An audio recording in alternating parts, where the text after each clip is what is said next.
Hello, everyone, and welcome to the Resilient Leadership Podcast, hosted by myself and Bridgette. Bridgette, how are you?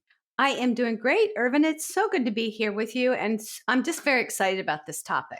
I really Me am. too. Yeah, absolutely. So, the aim of our podcast, of course, is to help you lead with a greater sense of calm and clarity and conviction, even in anxious times, which, of course, we certainly are still in. And I just invite you to stick around to the end of the podcast today because we try and end with a wonderful practice that you can implement right away. And we have a wonderful practice around curiosity, which is the topic of today's podcast. So, Bridgette, I don't know about you, but I'm hearing in all different types of places, that curiosity is a thing now and the importance of curiosity. Is it the same for you? Oh, indeed. I mean, there's just so much writing and research going on about curiosity. And, as coaches, we're trained to be curious, right? But it seems like more and more people are interested in finding out about how this thing works. And one of the things that has really struck me was this study that was cited in an HBR article, I think it was, HBR, where it said that the employees surveyed, like 92%, agreed with the statement that curiosity is an essential skill for bottom line organizational results. Like it is tied to innovation, right? But when they asked those same employees, like, how often are you curious or are you curious regularly on the job? Only 24% said Mm, yes. wow. So something happens in terms of this muscle that it kind of atrophies. And we're going to get into kind of a little bit about why that is. But well, maybe the best way into that is to talk about the neuroscience behind it. Yeah, absolutely. Yeah, so the neuroscience is really fascinating because, of course, with research and we're beginning to understand parts of the brain that different activities light up, and the same as with curiosity. So, what's interesting? There's two parts of the brain that are at play when it comes to curiosity. The first is what we know; it's the oldest cognitive pathway, which is really not surprising because when you think about it, like throughout evolution, we had to defend ourselves, we had to survive. So you kind of needed a little curious mind and Yeah. different ways of doing things because if you did the same thing, it was not going to be good for your survival. So what we know is that curiosity, therefore, um, activates a part in the brain of intrinsic motivation, which is really interesting because it's connected, therefore, with dopamine. And what dopamine is the reward pleasure neurotransmitter. So Yeah. when dopamine is excreted throughout our body, we feel pleasure. So that's why actually curiosity feels good. And why actually, when we're in a curious mindset, we want to trigger it even more because it gives us energy and almost like it pulls us forward. That's so And interesting. So it's yeah, like inherently rewarding because a hit of dopamine comes every time we go, like I wonder about, right? absolutely. Yeah. And the other thing that the other part of the brain that's really interesting is that the hippocampus, which is involved in our memory.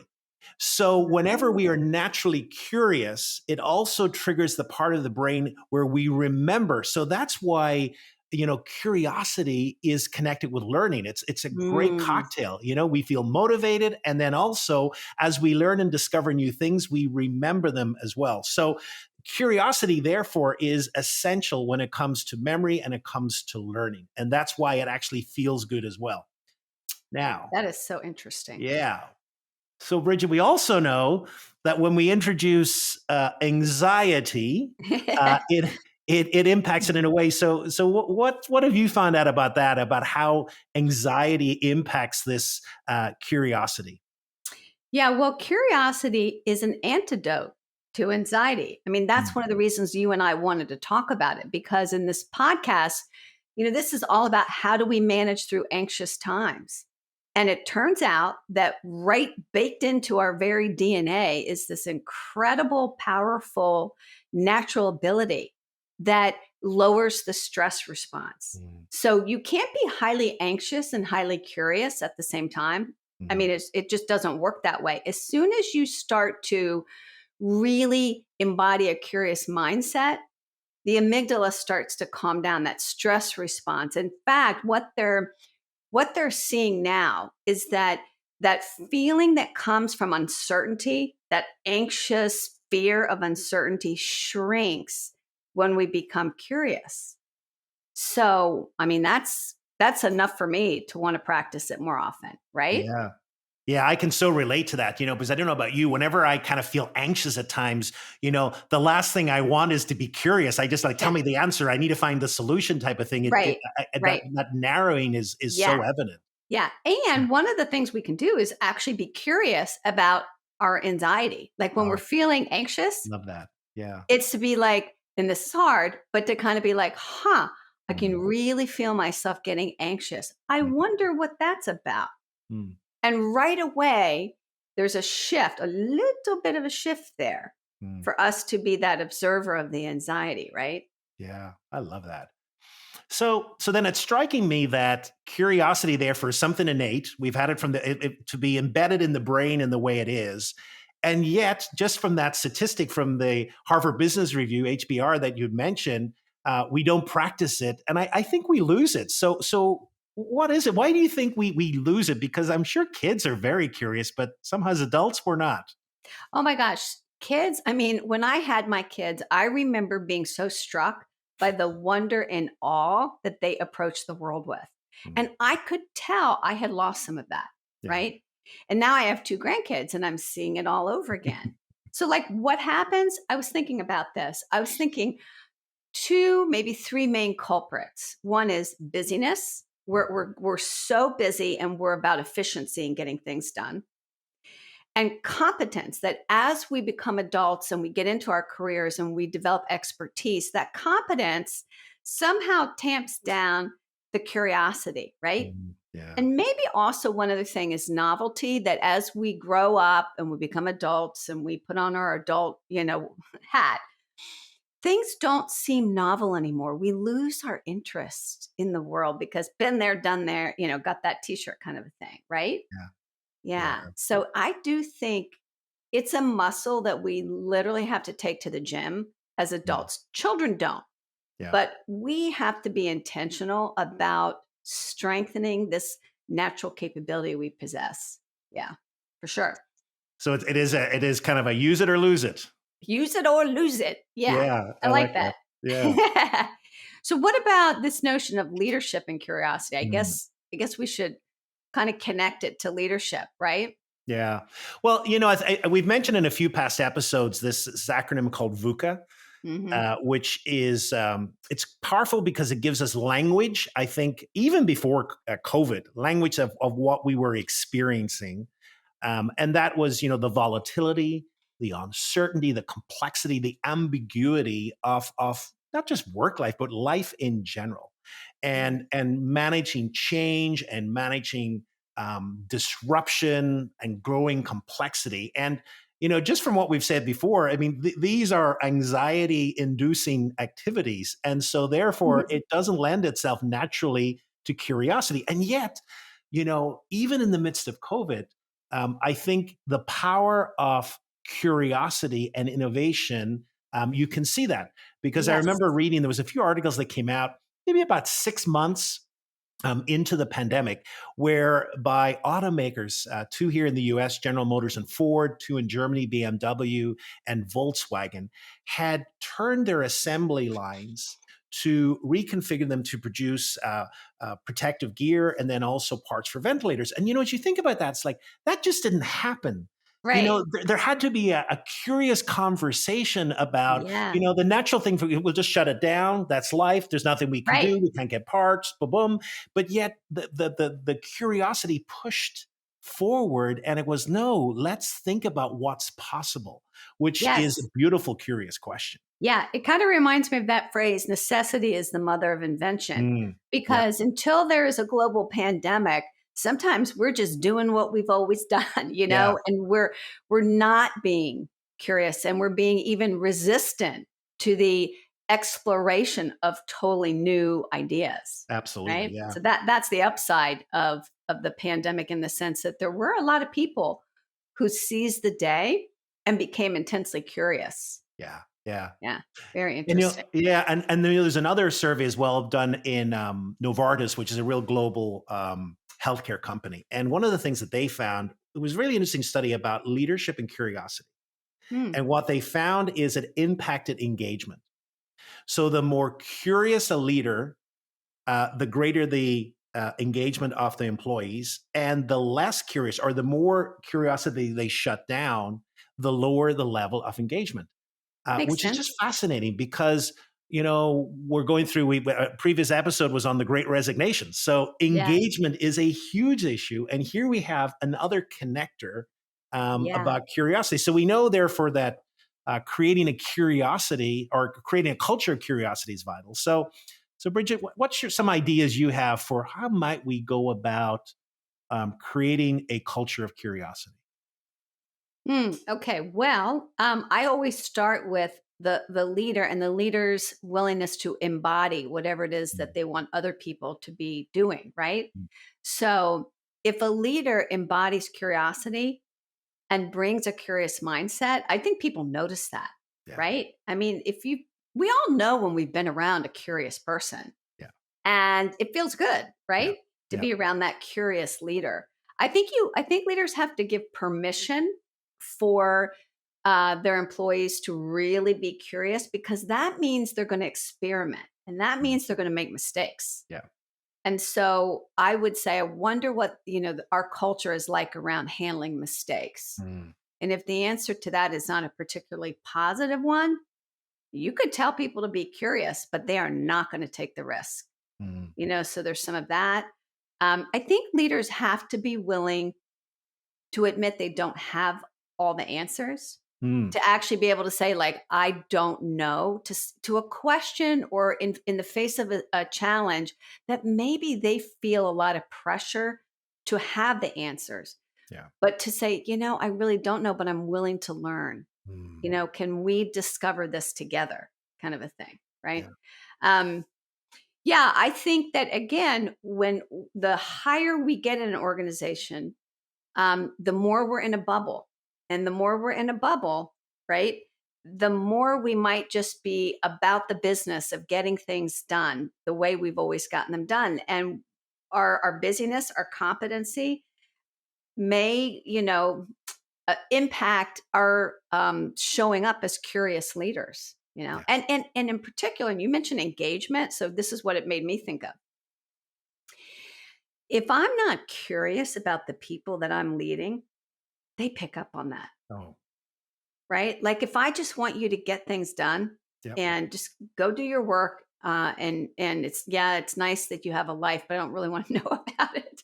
Yeah. I think that is a message that comes across loud and clear. So being Oh, yeah. curious about the human beings in our midst, oh, man, that's like so incredibly important. So then that really is about asking curious questions. Yeah. And I mean, we're both coaches. I know you've been trained, and asking curious questions, again, is part of our craft. But how would you share with people the importance of questions and asking curious questions? Like, because people listening are not coaches. They don't go to training like we do, where we Mhm. literally have to, like, sit across from somebody and not tell them anything. We just have to ask questions from a place of curiosity. Do you Yeah. remember those days when we got trained at? I know. I know. Yes. And, um, it's interesting because you've just evoked a memory when I went to coaching school.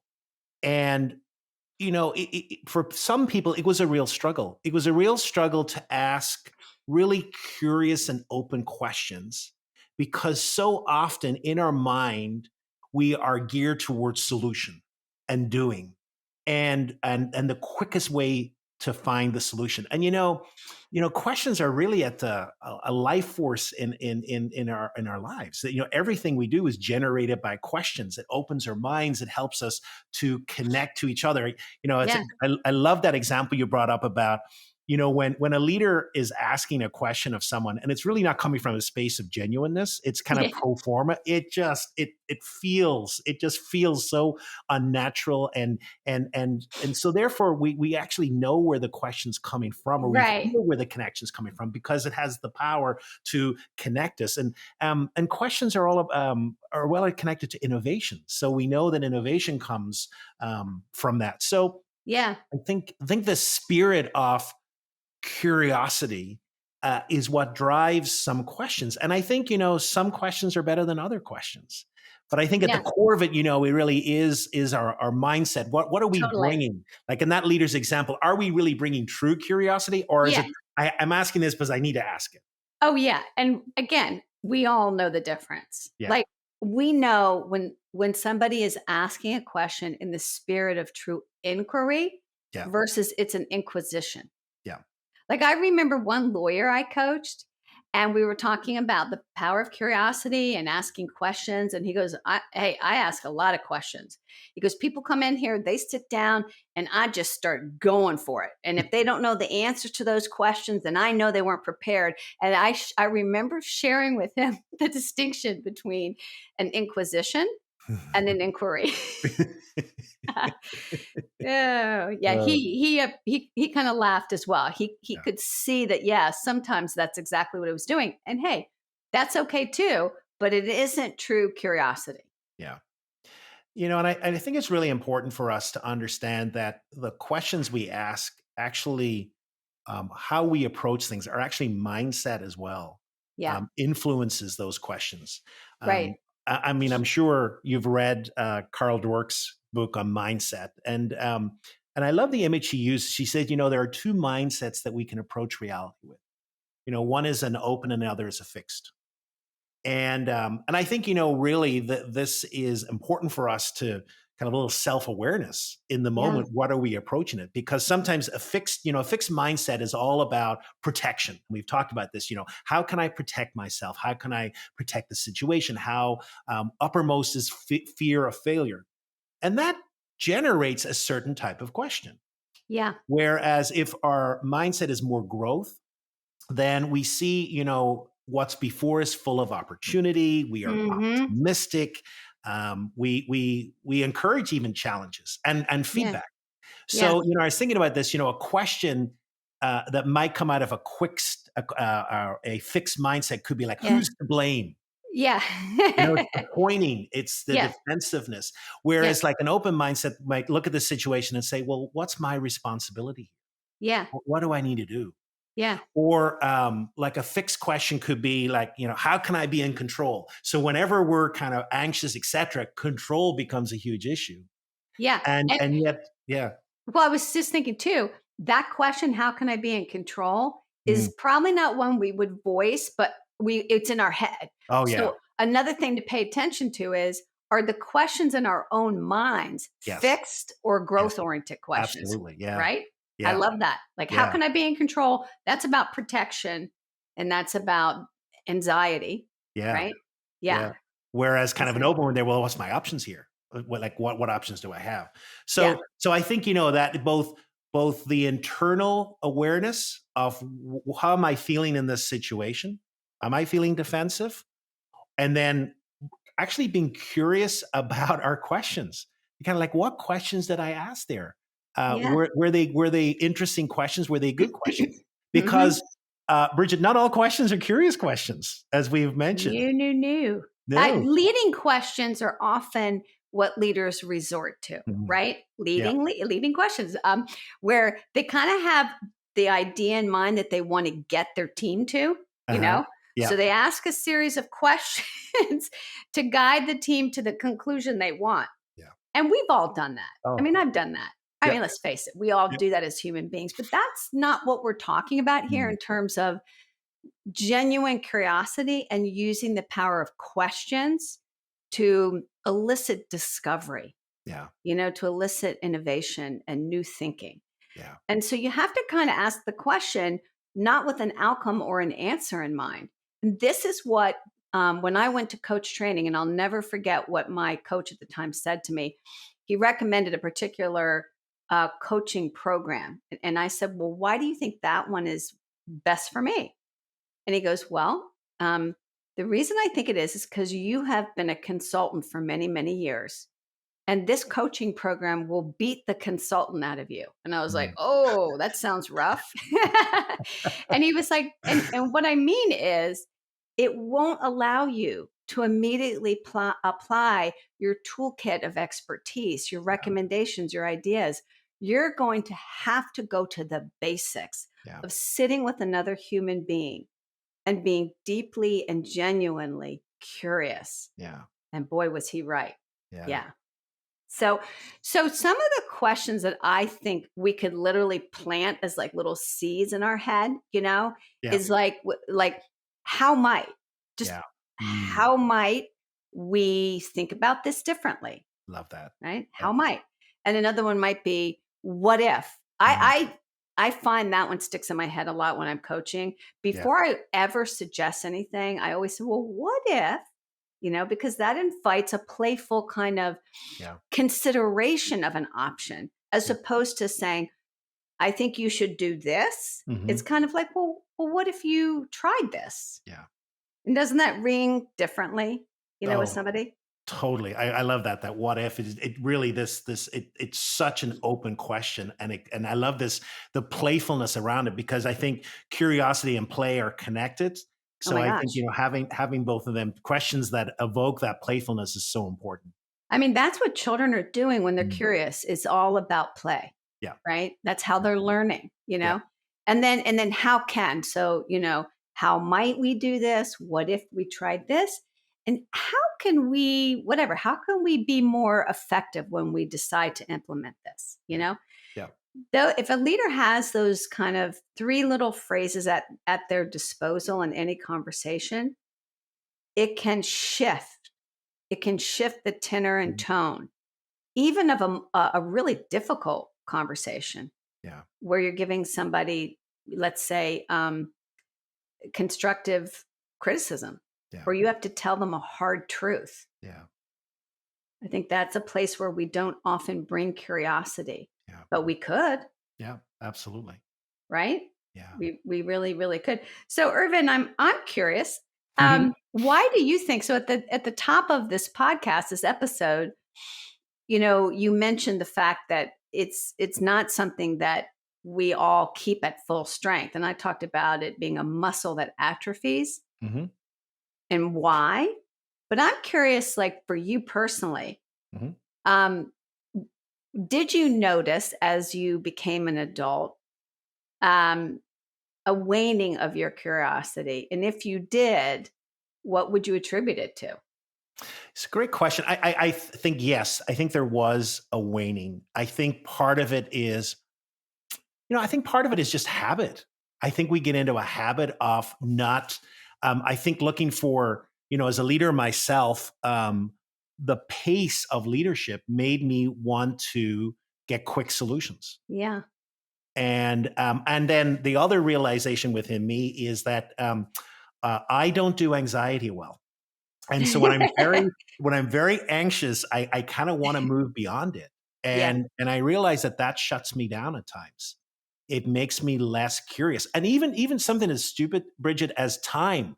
When I'm looking at the watch, I'm not asking curious questions because this has got me fixed, And I think even we live in times where we're so crushed for time. So I think part of that is all that is left into kind of bad habits, which then has the result in me being less curious. And I think I've had to consciously attempt to really build up that muscle with different exercises of curiosity. And one of the things that works for me as well, finding a space. I think, if you can have a space that for me, there's a room in the house that is Mm, beautiful, full of light, and I love yeah. going into it. And I've kind of made that my little curious space. Yeah. And there's an energy there, and I kind of feel, So I often sometimes say to Mm, leaders, if you feel stuck, can you go into another room? And yes. maybe you can be curious about something there in a way that you can't be because you feel so stuck in this situation in that room. Yeah. So I am going to connect all this back to what I think is maybe the most powerful insight we have about curiosity from a neuroscience point of view. And that is that every minute and every moment that we spend being curious, we get a hit of dopamine. Hmm. And dopamine is that feel good chemical. Yeah. So, I mean, if we want to feel good, if we want to feel better, Yeah. really one of the most accessible ways to do that is to get into that curious mindset, that place where we're like, I wonder. Yeah. So, Irvin, we have to leave our listeners with some kind of a way to practice that, right? Because, I mean, we're saying we forget to be curious. We're too busy to be curious. Yeah. So how can they practice this? Well, one of the things I was thinking about, a great practice is one of the areas that I remember reading about during the pandemic is that people have begun to take up different hobbies. And it got me thinking about being a beginner. And there's a mindset we begin to be a beginner. There's a mindset we bring there. And different things. And I think this could be a wonderful way for people to think about if they want to get into the mindset of being curious. Just say, well, I'm a beginner here. What happens when you're a beginner? And we know when you're a beginner, you tend to ask questions a lot more. When you're a beginner, you're going to fail. It's I mean, if I'm going to take up dancing, I'm not going to be the perfect dancer. It's going to take a while. We require some patience with ourselves. We know that like you can't compare yourself, because as soon as you start comparing yourself, you're going to shut yourself down.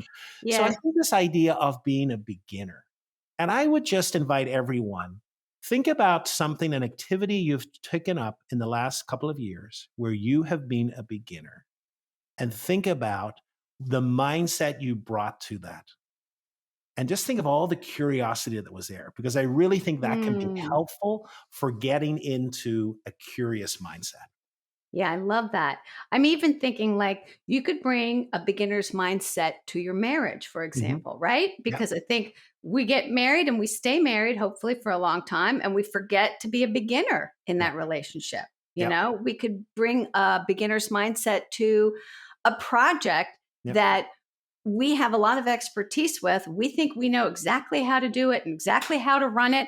What if we brought a beginner's mindset? Yeah, there's lots of different ways to practice that. And I love the idea of being patient with ourselves when we do and being compassionate. Yeah. Yeah. As new learners, we can't expect to be perfect. Yeah. Yeah. So awesome. So anything else you want to say to listeners about this superpower of curiosity before we close it out, Irvin? I would just say, curiosity, it's so simple. And yet, and so achievable, and we ignore, we don't think about it. Yeah. So I just think, go for it, and just notice about being curious, and just begin to practice it, because it really has benefits for us. And if you want to hit a dopamine, if you want to feel good today and you're not feeling good, just be curious. Yeah, get into that. I wonder. Yeah, awesome. Well, I feel more curious having had this conversation with you. And I'm feeling like maybe creating a space like you have in your house, because I don't have that, where I can really go purposefully to think about being more open, right? And bringing that sense of wonder to my day. So thank you for sharing that. And to our listeners, we are just delighted that you've been with us in this conversation. We hope that you got some tips and ideas about how to bring greater curiosity to your life, to your leadership, to your relationships. And next time, we are going to talk about the secret sauce of resilient leaders. And what do we mean by that? The 3 key ingredients that helps leaders to manage disruptive change. So we hope to see you then. Thank you, as always, for joining us. And we look forward to seeing you next time. And Irvin, it was a pleasure being with you, as always. Likewise, Bridgette. Thank you. Take care.